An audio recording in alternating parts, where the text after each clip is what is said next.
Hi everyone, welcome back to my YouTube channel Abhay Shrivastava Vlogs.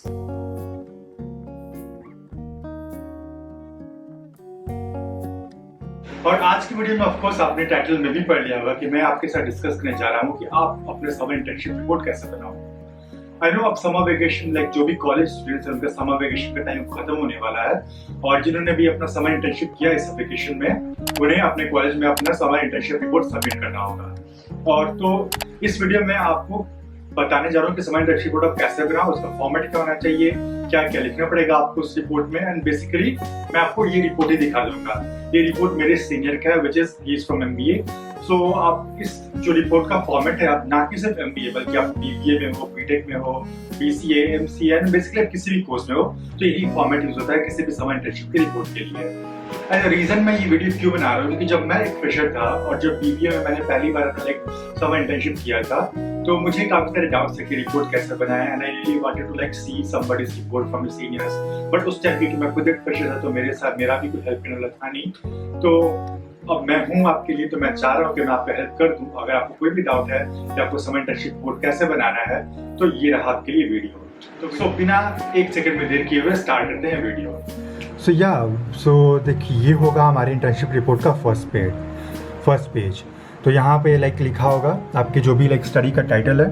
तो इनका जैसे जो मेरे सीनियर का रिपोर्ट है उन्होंने अपना ओयो रूम में किया था तो जो भी उनका जो टाइटल जो भी सब्जेक्ट है उस रिपोर्ट का वो यहाँ पे लिखा होगा। फिर summer internship report submitted by your name, registration number and you can already read all this things from here. So ये आपको अपना फर्स्ट पेज बनाना है। और सेकंड पेज आओगे तो आपको जो आपके इंटर्नशिप का सर्टिफिकेट मिलेगा आपके कंपनी से उसकी एक जेरॉक्स कॉपी आपको यहाँ पे अटैच करनी है सेकंड पेज पे। और थर्ड पेज पे आपको देख सकते हो कि यहाँ पे एक्नॉलेजमेंट पेज है। सो एक्नॉलेजमेंट पेज में बेसिकली आपको लिखना है कि आपको जैसे क्या अपॉर्चुनिटी मिली तो आप थैंक्स कर सकते हो। फॉर एग्जांपल आपको LPU के थ्रू अगर अपॉर्चुनिटी मिली तो आप कह सकते हो thank you LPU for giving this opportunity. And पर जिसने आपको इंटर्नशिप में हेल्प की है वो चाहे आपके कलीग्स हों, आपके मैनेजर हों या फिर आपके फैकल्टीज़ हों या फिर आपकी इवन आपके फ्रेंड्स, आप सबको यहाँ पे मेंशन कर सकते हो। तो या एक्नॉलेजमेंट के बाद हम आते हैं। सो एक्नॉलेजमेंट के बाद जो पेज आता है वो एग्जीक्यूटिव समरी का है। सो आपको इस पेज में आप जिस भी कंपनी में करो, अगर गूगल पे कुछ इन्फॉर्मेशन है तो वहाँ से इस पेज के लिए यूज़ कर सकते हो या फिर आप अपने कंपनी के साइट से यूज़ कर सकते हो। एग्जीक्यूटिव समरी होता क्या है कि सबसे पहले आपके कंपनी के बारे में कुछ लिखना है, जैसे देख सकते हो ये ओयो कंपनी के बारे में लिखा हुआ है।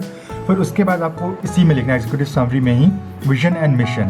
तो ये सब तो आपको आई थिंक अगर आप कंपनी में काम किया तो आपको मालूम होगा कि विजन मिशन क्या होता है। फिर उनका जग affordable technology driven standardise, I think ये बेसिकली आप गूगल पे या कंपनी की वेबसाइट पे पता चल जाएगा आपको। तो बस आपको वहाँ से इसको छाप लेना है। नाउ उसके बाद आप देख सकते हो कि जो अगला पेज है वो है टेबल ऑफ कंटेंट का। टेबल ऑफ कंटेंट में जैसे मैंने बताया कि सबसे पहले आपको अपना सर्टिफिकेट अटैच करना है, फिर एक्नॉलेजमेंट, फिर एग्जीक्यूटिव समरी और यहाँ पर आप देखते हो कि लिस्ट ऑफ एब्रीविएशंस है। तो अगर आपके भी आपने अपने रिपोर्ट में कुछ यूज़ किया एब्रीविएशंस तो आपको उसके पहले ही एक पेज बनाना होगा लिस्ट ऑफ एब्रीविएशन, जब सारे जो भी आपने यूज़ किए शॉर्ट फॉर्म फुल फॉर्म वो सब पहले ही मेंशन कर देना। उसके बाद आप देख सकते हो कि इंट्रोडक्शन है, लिटरेचर रिव्यू है, स्वॉट एनालिसिस है, फिर RM है, प्रोजेक्ट प्रोफाइल है, data analysis, interpretation, observation analysis है, फाइंडिंग्स है, लर्निंग आउटकम्स हैं, रिकमेंडेशन, सजेशन और फिर रेफरेंसेज है। सो ये रहा हमारा टेबल का कंटेंट। ये बहुत इंपॉर्टेंट पेज है आपको अगर आप फॉर्मेट देखने आए इस वीडियो के लिए तो। फिर इसके बाद जैसे मैंने बताया था कि अगर आपने खुद भी ऐसे नॉमेनक्लेचर या फिर एब्रीविएशन सिंबल यूज़ किए हैं तो आपको अपना रिपोर्ट शुरू करने से पहले आपको ये चीज़ मेंशन करना होगा एक पेज में। तो यहाँ पे वो मेंशन है। फिर यहाँ से हमारा चैप्टर 1 शुरू होता है जो कि है इंट्रोडक्शन। तो इंट्रोडक्शन में आपको सबसे पहले ओरिजिन ऑफ रिपोर्ट देना है। तो जहाँ पे आप एक्सप्लेन करोगे कि आप कौन से कोर्स के स्टूडेंट हो, आपने कितने दिनों के लिए किया है काम, कौन से कंपनी में किया है और कैसे किया है, तो आप यहाँ पढ़ सकते हो।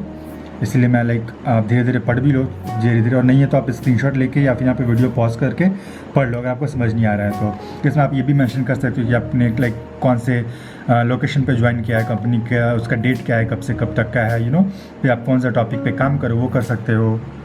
फिर ओरिजिन के बाद यहाँ पे ऑब्जेक्टिव आता है कि इस इंटर्नशिप में आपका क्या ऑब्जेक्टिव था, आपका आप जो भी हम सब्जेक्ट पे काम करते उसका ऑब्जेक्टिव क्या था। फिर यहाँ पे आता है scope. I am really sorry, मैं अपने हाथ में पकड़ा हूँ कैमरा तो आई थिंक थोड़ा बहुत हिल रहा होगा बट या तो ये स्कोप है और उसके बाद मेथोडोलॉजी है कि आपने क्या क्या कौन से मेथड से अपने रिपोर्ट को स्टडी किया है। तो यहाँ पर देख सकते हो कि data has been collected through personal interview. तो आई थिंक अपने अगर आप RM पढ़े हो, आपने आई एम श्योर आप अगर बिजनेस स्टूडेंट तो आपने RM पढ़ा होगा, तो उसमें आप प्राइमरी डेटा सेकेंडरी डेटा समझते हो। तो आई थिंक अगर इन्होंने ओरिजिनल डेटा कलेक्ट किया है तो इन्होंने लिखा है प्राइमरी डेटा। अगर आपने कहीं नेट से या फिर कहीं बुक वगैरह से उठाया डेटा या कंपनी के पब्लिकेशन से उठाया है तो आप सेकेंडरी डेटा लेके यूज़ करोगे इसका। उसके बाद अगला पेज है लिमिटेशंस का। तो इन्होंने जो भी रिपोर्ट बनाया उनको क्या क्या लिमिटेशंस आई। अनफॉर्चुनेटली यहाँ पे आप देख सकते हो ये भी है कि एक्वायर इन्फॉर्मेशन अवेलेबल नहीं था कंपनी लिमिटेशंस के लिए, क्योंकि कंपनी का भी कॉन्फिडेंशियलिटी होता है, उसकी कंपनी का अपने रूल्स एंड पॉलिसीज़ होते हैं। तो उनको जो डेटा अवेलेबल था वो बहुत लिमिट था। तो ये ऐसे आपके पास भी अगर आपके वर्क के थ्रू कुछ लिमिटेशंस हैं तो आप वो मेंशन कर सकते हो यहाँ पे। अब हम आ गए चैप्टर 2 पे। तो चैप्टर 2 पे आप देखते हो शुरुआत की हमने ऑर्गेनाइजेशन ओवरव्यू से। तो यहाँ भी अपना कंपनी का जो भी आपका ओवरव्यू है आपको वो देना है कि वो कंपनी आपकी क्या करती है। अगेन आपका जो अपने एग्जीक्यूटिव समरी में लिखा था वो भी यहाँ पे भी कॉपी कर सकते हो। उसका फाउंडर कौन है एंड मैनेजर कौन है, आप जहाँ पे काम कर रहे हो, उनका विजन मिशन क्या है, उनका जब बेसिकली आप समझ सकते हो कि क्या क्या वो काम कर रहे हैं, जैसे आप सब मेंशन कर सकते हो। फिर उसके बाद आपको ऑफकोर्स कंपनी के बारे में ये सब लिखना है। फॉर एग्जांपल इनका ओयो का है तो इन्होंने लिखा है प्रोडक्ट्स एंड सर्विस क्या ऑफर्ड है। आप कोई भी कंपनी में कर रहे हो तो you can mention their products and services को क्या मेंशन कर रहे हैं, जैसे आप देख सकते हो। फिर एवोल्यूशन एंड फंडिंग है, ये जो भी है। उसके बाद आपको आना है, ये सब देख सकते हो, सब वही है आपके लिए कंपनी के बारे में। ये सब आप जहाँ से आप डेटा कलेक्ट कर सकते हो आप कर सकते हो।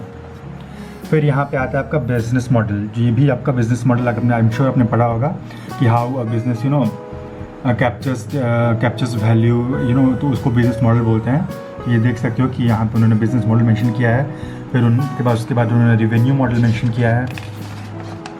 फिर अगेन उसे ही उन्होंने और एक्सप्लेन किया कि सर्विसेज प्रोवाइडेड क्या हैं एंड बिजनेस मॉडल में जैसे उन्होंने देख सकते हो लिखा है होटल रूम लिखा है, और टाउन हाउस लिखा है, फ्लैगशिप लिखा है, स्मार्ट रूम, स्मार्ट स्पेसेस। तो ये सारी चीज़ें आपको अपने कंपनी से जुड़ी हुई लिखना है इंट्रोडक्शन में। उसके बाद हम आते हैं स्वॉट एनालिसिस पे। तो स्वॉट एनालिसिस आप अपनी कंपनी का, आई एम श्योर आप जानते हो स्वॉट एनालिसिस क्या होता है, strength, weakness, opportunity and threat. ये तो आई एम श्योर अगर आप जिस भी कंपनी में करो यू विल बी बहुत ईजिली आप लिख सकते हो जहाँ से भी आप करो उसका स्वॉट एनालिसिस। फिर हम आ गए हैं चैप्टर 3 पे अपने रिपोर्ट के। तो चैप्टर 3 में है लिटरेचर रिव्यू।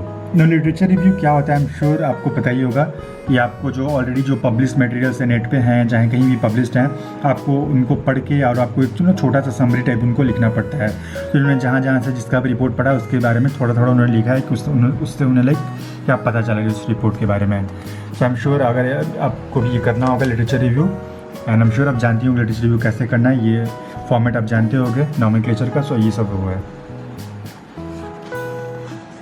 ये सब बेसिकली आप इंट्रोडक्शन है। आई एम श्योर आपको भी अपना लिखना होगा। ये सब रिलेशनशिप बिटवीन कस्टमर वगैरह वगैरह वगैरह ये सब देख सकते हो। Relationship between image and loyalty है, यहाँ पे लॉयल्टी डायमेंशंस हैं। तो ऐसा हमारा चैप्टर 3 खत्म होकर हम शुरू करते हैं चैप्टर 4 का। तो चैप्टर 4 में आपको ये क्या लिखना है, तो आप देख सकते हो डेमोग्राफिक प्रोफाइलिंग। तो क्योंकि इन्होंने ओयो से किया है तो इनको काफ़ी अच्छा डेटा मिल गया है प्रोफाइलिंग के लिए, डेमोग्राफिक प्रोफाइलिंग के लिए। आप भी जिस कंपनी से, आई एम श्योर आप बहुत इजीली ये डेटा पा सकते हो। ये डेटा प्रोफाइलिंग है, यहाँ जेंडर बेस्ड प्रोफाइलिंग था, age based profiling, income based profiling, ये सब आई एम श्योर कर सकते हो। और फिर इसका भी इन्होंने स्वॉट एनालिसिस किया है। तो हम आ गए चैप्टर 5 पे।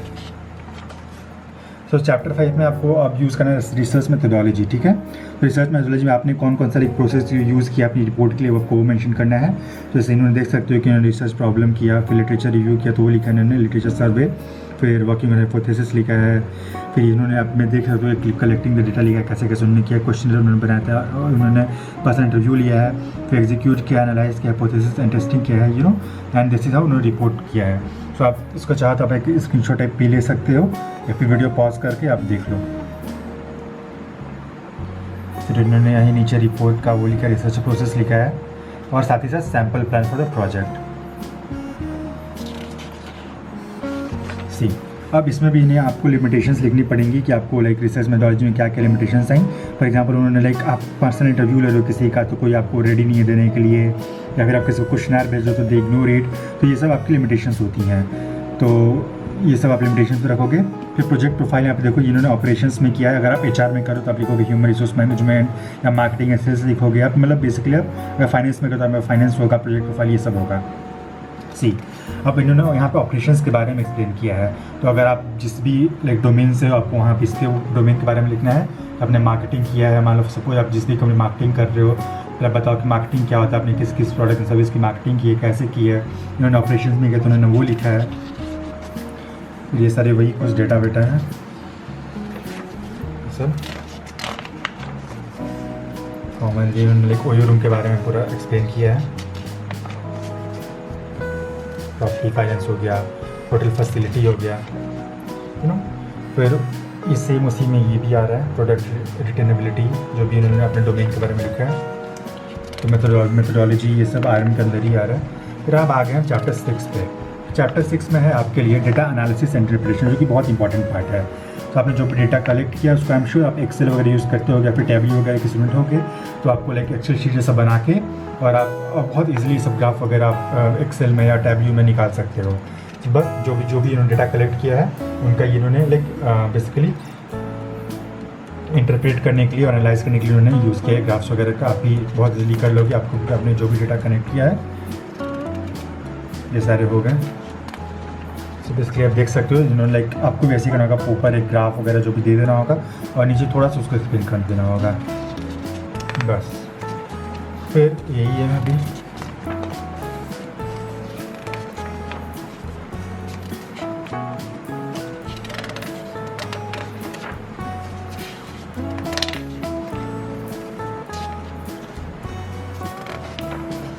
सी अब यहाँ पे आपको लिखनी है अपनी फाइंडिंग्स। इस रिपोर्ट को करके बाद आपने क्या क्या फाइंड किया, मतलब आपके आउटकम्स क्या हैं, तो वो सारी आपके एक पेज में लिखना है लास्ट में फाइंडिंग्स में। आप इनका पढ़ो तो आप पढ़ सकते हो कि it is found that by regular interactions with stakeholders and PMs we are able to manage the inventory properly because of which we decrease the number of shifting तो ये सारे जो भी आपने फाइंडिंग किए हैं अपने इंटर्नशिप के ड्यूरेशन में उसको आपको यहाँ पे मेंशन करना है। फिर यहाँ पे आपको अपने लर्निंग आउटकम लिखना है, जो कि बहुत इंपॉर्टेंट है। आपके वाइवा में भी पूछा जाएगा आपका लर्निंग आउटकम क्या रहा है। सो आप यहाँ पे क्लियरली पढ़ भी सकते हो। This internship has been an excellent and rewarding experience. I have been able to meet and network with so many people. So ये आप चाहे तो स्क्रीनशॉट ले लो या आप अपना वीडियो पॉज करके यूज़ कर लो। Learning outcome I am sure कि सारे इंटर्नशिप रिपोर्ट का ही सेम ही होगा। उसके बाद last and but not the least है आपका रिकमेंडेशन एंड सजेशन। तो यहाँ पे आपको इन्होंने ओयो रूम को सजेशन दिया, रिकमेंडेशन दिया। आप जिस भी कंपनी ऊपर आपको उसके बेसिस पे रिकमेंडेशन लिखना है। सो ये रिकमेंडेशन और एक हो गया, सजेशन हो गया। इसके बाद बस लास्ट पेज है रेफरेंसेस का। आपने जहाँ जैसे फॉर एग्जांपल आपने लाइक सेकेंडरी रिसर्च के तो उसका डेटा आपने कहाँ से यूज़ किया है। फिर आपने लाइक अगर कुछ गूगल से या फिर विकीपीडिया वगैरह से डेटा लिया कंपनी के बारे में तो वो लिखना है। लिटरेचर रिव्यू में आपने जो यूज़ किया आपको उसके रेफरेंस देने हैं। बस ये रहा हमारा लास्ट पेज और इसके साथ हमारा ये रिपोर्ट खत्म हो गया। So yeah, this was it for this video. I hope कि अगर आप सबना समर इंटर्नशिप रिपोर्ट का फॉर्मेट देखने आए होंगे तो ये वीडियो आपको जरूर हेल्पफुल लगी होगी। और अगर ये आपको वीडियो हेल्पफुल लगी हो तो प्लीज मेरे चैनल को सब्सक्राइब कर देना और इस वीडियो को भी लाइक कर देना।